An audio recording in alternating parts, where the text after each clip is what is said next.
Britt here. Lord Jesus, we're your daughters, and we're just listening for you.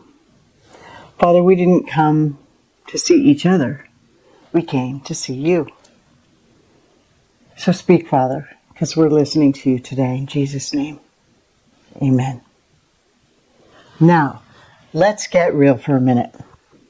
I'm talking to my sisters, over 40 specifically, but any ones who are looking around at their life right now, and there's this quiet little question in your spirit that's asking, okay, Lord, is this it? The kids are mostly grown. Maybe your career is ending or shifting at any rate, and there's this space. And in that space, what used to be clear, it feels kind of blurry. So you know God has a purpose for you, but you can't quite see the picture for this moment, for this season. And you feel maybe even a little bit lost, maybe a little uncertain of who you are, even though you used to know exactly. But in this chapter, lean in. Because I believe God wants to walk us through this beautiful journey of rediscovering the identity that He gave us, so we can step in to who He created us to be, not who the world wants us to be, right? And let me tell you, for years, my life, it was a collection of hats, a collection of musts, a collection of gotta do this or gotta do that, you know. I've been a wife, a stepmom, a grandma, a volunteer, a board of director, you name it. My identity was completely wrapped into what I did. And so many of us are walking around with this low-grade hum of guilt, feeling like our best contributions may be in the past. They may be in the rearview mirror. And it can be a lonely place to be. And because I know how isolating that can feel, I've created a free online group for Christian women just like you, so we can connect and get our questions answered together. You don't have to walk through this alone. So this link is in the description below, and if you need that support, I want to be here for you. It's an amazing group of women. And I want you to hear my heart. Sister, you're not alone.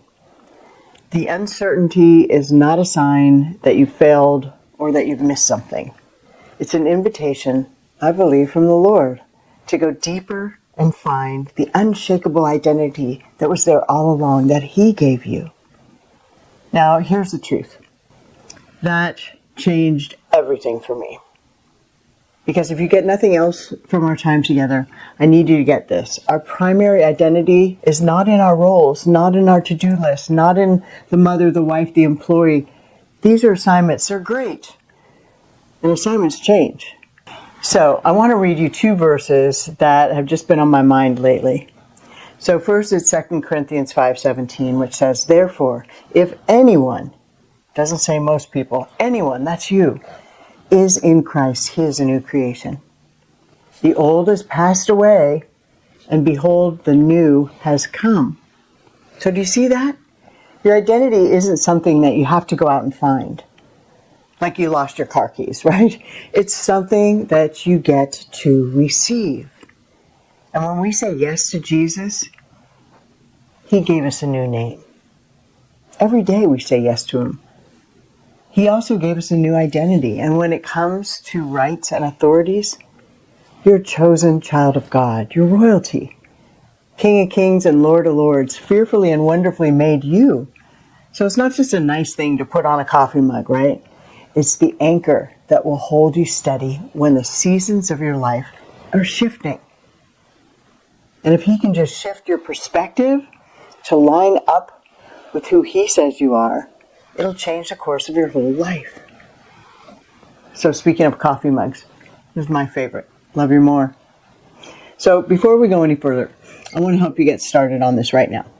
I put together a community for women just like you. So click the link in the description to join, and it's completely free, and you get to connect with other women. And we're all on a similar path. You get real advice, and even I go live in there once in a while and try to go on every Friday and just do a pocket coaching. And we can connect and find out how we can support you best. So, how do we get this from our head down into our hearts, where it can actually change us? Well, it's a process. It's not an instantaneous shift, right? Sometimes it can be. I wouldn't rule that out. But first, let's reflect and release. We have to get real about the thoughts that are holding us hostage. And sometimes it's a label somebody else put on us in high school, or what the world is screaming at you on social media, or what the world tells you about getting older and what a nightmare it is. And every infomercial sells you something for creaky bones or hearing aids. The Bible says we are transformed by the renewing of our minds. So take a minute, get yourself quiet before the Lord and ask Him, God, what lies have I been partnering with about who I am? What roles did I let define me that weren't given by you? I encourage you to write them down and then one by one release them if you see they aren't from God.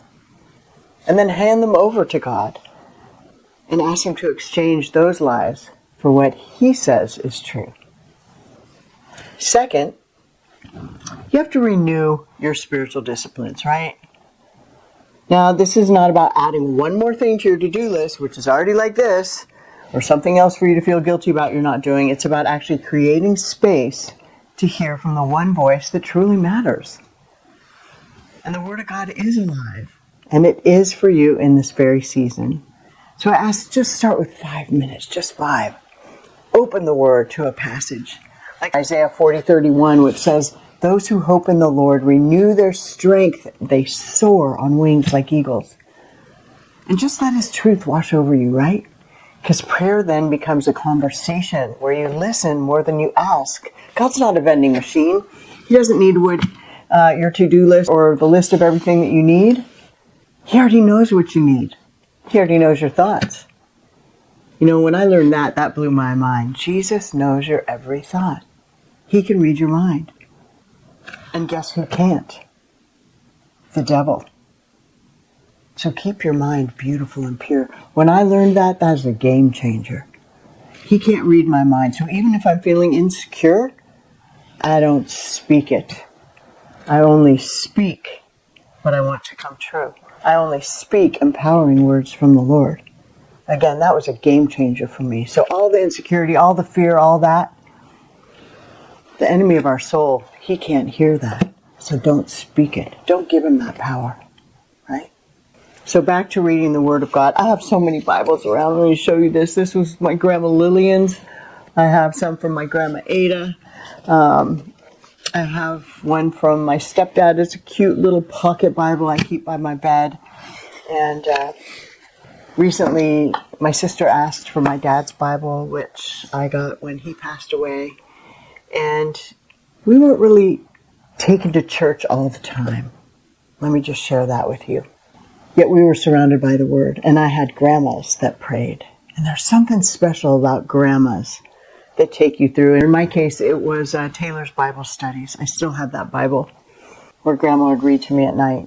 What a blessed life I led, Despite all the pain and the heartache, so much of it which I brought on myself, I've had an incredible life. And most of our problems, if you're watching YouTube, you're not scrounging around in a dumpster for food, are really luxury problems, right?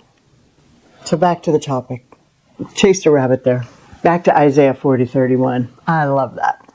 We will soar on wings like eagles. Just let this truth wash over you, right? And then prayer becomes this conversation you look forward to, not a must do each day. But you spend time alone with the creator of the universe, right? That's number 2. It's a beautiful prayer life. Number 3, re-engage on purpose. God didn't put all that wisdom and all that experience and all of that fire inside of you to sit on a shelf. Your purpose isn't less now in life. It's just different. It might be mentoring a younger woman. Think of Apples of Gold. Maybe she's in a season that you walked through in your 20s.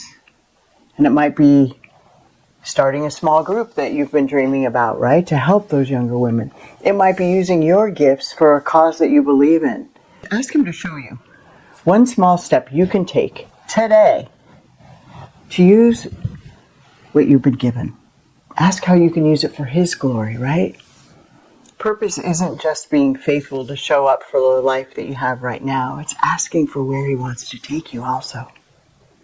So, sister, this season isn't your ending.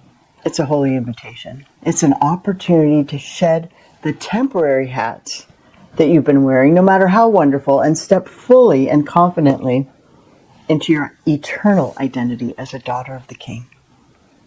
So let's recap this. Reflect and release lies that don't line up with who God has you to be now. Then renew your mind in God's Word.